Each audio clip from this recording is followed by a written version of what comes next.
Hello and welcome to my video. I am sauteing in a pan fresh vegetables. So I have fresh mushrooms, cauliflower, and green beans with some avocado oil. So I added some avocado oil to the pan, and let me turn this down to a lower setting there. And look at that.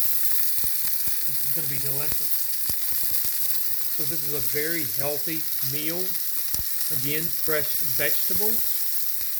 Also, I added some no salt seasoning, and I added a little bit of garlic salt.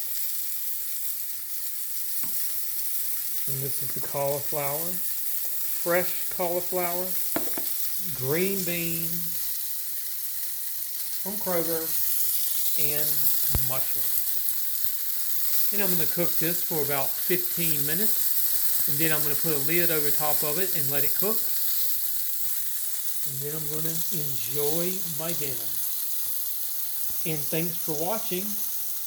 If you like healthy meals and vegetables, then this is the video for you.